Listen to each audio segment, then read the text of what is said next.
May, a lot of times, is the slower months in terms of reselling as a full-time reseller. You always know you have drops and spikes in selling, and towards the end of the school year, people quit buying stuff as much. So months like this, you have to be prepared to have a little bit of a cushion in your bank account if you're like that close to paycheck. But as a full-time reseller, you shouldn't have to live paycheck to paycheck. You should have a pretty nice cushion. But if you don't, this is the slow time right now. Sales are slowing down. Like, I've only sold 3 things today so far. I will get those shipped off later today. Hopefully I sell maybe a couple more things. But sales will be slow for about a month. They'll start picking up into June or so. Once people start, a lot of people will go on vacation the first month of June or the month of June, and so they're not really buying as much stuff.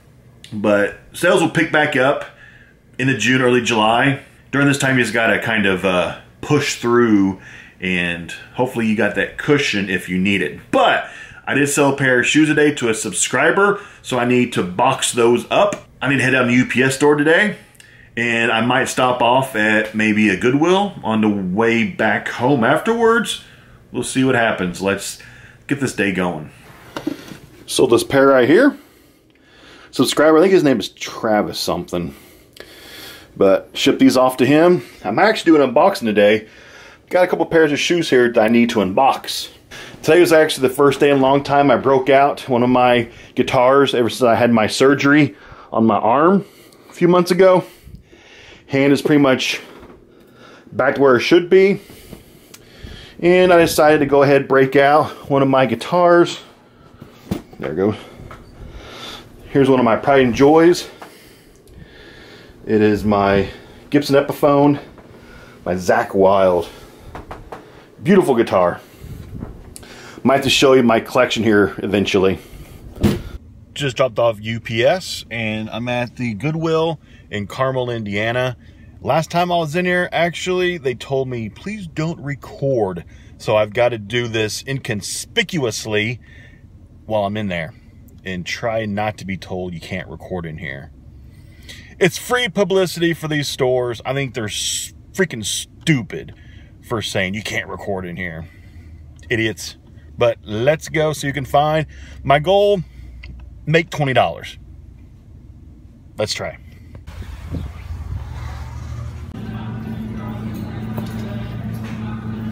Some Nikes, older golf shoes, not bad shape.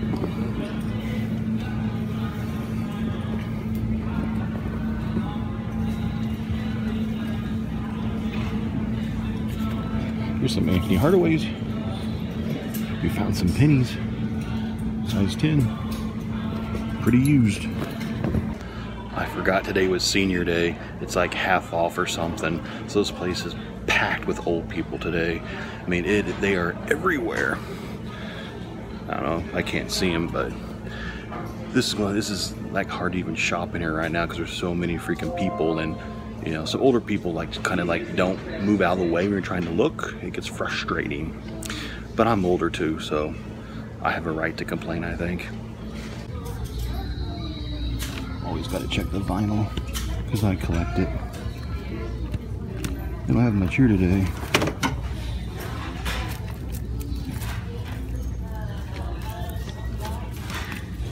Yeah, nothing good. Just made a very good vintage find. $3. This thing in box should sell for a minimum of about $40 easy. Very nice find. Skim these clothes real fast. I won't find anything. This is where I found an exclusive, like a employee WrestleMania shirt last week. Here's a Marvin Harrison jersey. It's a cheapie one though. Tommy Hilfiger. Ooh, there's some Bubba Golf. One thing about that. There's some Tommy Hilfiger, West Point. Nike. Must be a local high school or something. Not a whole lot. So I got back to the Money de Casa, as we call it. And let me show you all of my 2 pickups that I did. As always, All Goodwills in the central part of Indiana give a 15% military and a military veterans discount. So these two items combined, after my discount, were $8.16. 2 items, so $8. First item. Can't remember if I showed this in store or not, but it was something randomly I picked up. This Delta faucet. Normal price was like, what, $6, but with discount, you know, it was like under $5 or $5.30 something. So this will go into my retail store. I will price this thing out in retail store at about $15. So this will be about $10 in profit on this Delta towel ring. This should move pretty quickly. Stuff like this sells fast. Of course, the Coupe de Gras that I picked up, I showed you in the Goodwill, was this vintage. I'd call this, I'm not good at dating stuff, but I'd say at least mid-80s. I'm thinking early to mid-80s. Craft KC3 Precision Joystick in the original box, which is in phenomenal shape. The original instruction guide, and of course, and the joystick, which itself is in phenomenal condition. Like, for something that's probably at least 30 years old plus, this is in, oh, this is made for the Apple II. So yes, this is old. So on the bottom it says the Apple II and the IBM PC. So yes, if it's Apple II, that's very early 80s. See right there. The Apple II. So this thing is old. I put this in the range about, what, maybe 35 years old? Okay, just checked. The Apple II was actually released in June of 1977. Okay, so it was first made June 10th, which is my birthday actually, 1977, in production in 93. So this item would be late 70s, early 80s, so it's possibly close to 40-year-old joystick in phenomenal condition. I checked eBay, and ones that are like used with just a joystick and that's it are going 20 to 30 bucks. I didn't see any online that had the original retail box and the instruction guide. These two things, if you're a collector of vintage electronics, this box is very valuable to vintage collectors. They want this box.